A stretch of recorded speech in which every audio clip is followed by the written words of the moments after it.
네, 안철수 신당, 국민의당 얘기부터 먼저 해보겠습니다. 자, 성시영 네. 기자. 오늘 안철수 대표가 지역구, 노원구 쪽에 있는 수락산인가요? 네, 거기 그렇죠. 갔죠? 네, 그렇습니다. 안철수 대표 지금 보시는 것처럼 수락산 이제 지역 행사에 갔는데 성당에 갔군요. 네, 그렇습니다. 그래서 아무래도 계속해서 나오는 게 지역구 출마할 거냐, 네. 이래로 가는 거 아니냐 이런 얘기가 계속 나오고 있는데 네. 지역구 출마한다는 그런 방침에는 변함이 없다 이렇게 얘기를 했고 네. 또 지금 방금 보셨듯이 신기남 의원에 대한 얘기가 나왔거든요. 국민의당 합류 가능성 얘기가 나오는데 네. 어떻게 생각하냐라고 했는데 그럴 가능성이 없다고 또 일축을 했습니다. 자, 그러면 이제 정동영 전 의원 얘기 좀 해봤으면 좋겠습니다. 네. 지금 이제 저 장면에서 기자들이 많이 물었거든요. 정동영 전 의원 영입하실 겁니까? 물었는데 답을 좀 내놨거든요. 뭐라고 했을까요? 자, 그 내용 한번 들어보겠습니다. 지금은 정치의 판을 바꾸는 것이 중요합니다. 정치의 판을 바꾸는데 역할을 하실 분으로 믿습니다. 이 정도면 되겠죠? 오늘 맞아요. 네, 저 말 들어보면은 영입하겠다는 뜻으로 보이는데, 자, 이 정동영 의원이 결국 안철수 신당에 입당하는 겁니까? 그동안 이제 정동영 전 의원은 대선 후보였지만 당을 2번이나 탈당하면서 많은 부침을 겪었잖아요.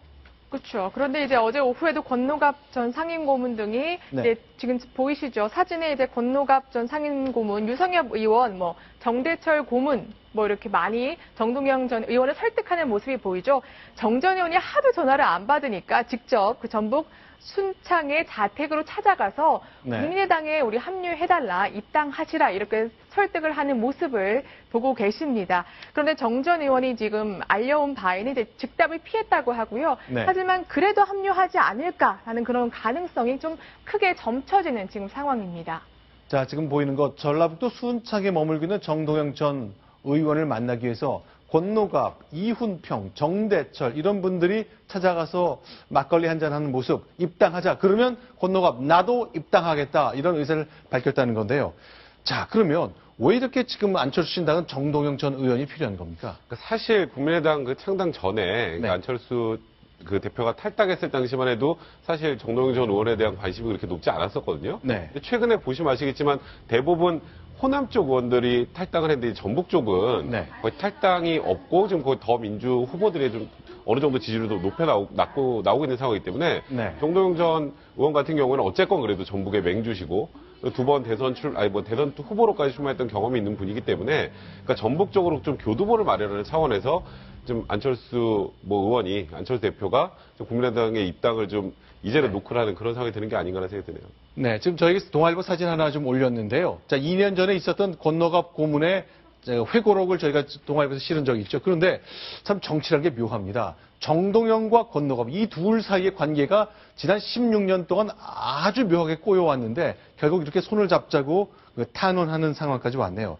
자, 성시영 기자. 네. 도대체 예전에 어떤 일이 있었길래 그 악연의 시작이 됐던 거죠? 그러니까 2000년대 일인데요. 그때 이제 정동영 전 의원이 이제 권노갑 그때 당시 최고위원이죠. 이렇게 네. 불러서 부통령, 제2의 김현철이란 말이 많다. 공기업과 당정 인사에 폭넓게 개입한다는 것이니 좀 이 선으로 물러나야 한다. 이렇게 개인적으로 얘기를 했고 며칠 뒤에 청와대에서 이제 최고위원 회의가 열렸습니다. 거기서 김대중 당시 대통령이 있는 면전에서 저런 걸 이렇게 강하게 요구를 했고 결국에 이제 권노갑 전 당시 최고위원이 최고위원직을 사퇴했는데요. 그런데 권노갑 전 상임 고문의 말에 따르면 그 당시에 김대중 당시 총재도 다시 이렇게 따로 불러가지고 왜 가만히 있냐, 그거를 왜 가만히 있냐라고 하면서 화를 내면서 배신감을 좀 표현했다는 거거든요.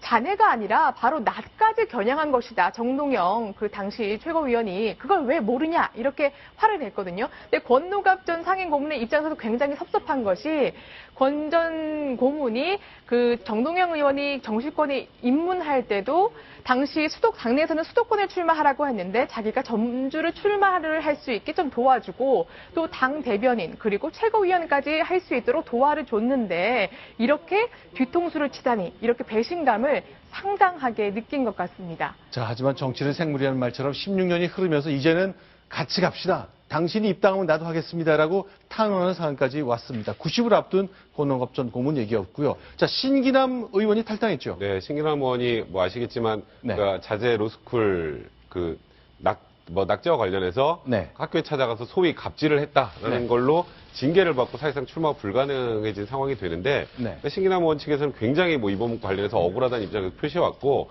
그래서 이제 결국 탈당까지 하게 됐는데요. 네. 문제는 이제 국민의당 입당 관련해서는 네. 국민의당 쪽에서는 지금 그렇게 썩 반가워하는 것 같다는 느낌은 들지 않는 것 같아요. 그래서 그 부분 네. 관련해서 내부 조율이 필요한지 아직까지는 뭐 국민의당 입당 여부를 지금 밝힌 상황은 아니다라고 하면서 일단 선을 그은 그런 상황입니다. 자, 신기남 의원은 자신을 이제 장발장으로 묘사하고 있습니다. 나는 장발장처럼 크나큰 박해를 받고 있다고 얘기했는데 과연 국민들이 얼마나 공감하실지는 정말 유권자 마음 한마음에 달린 것 같습니다.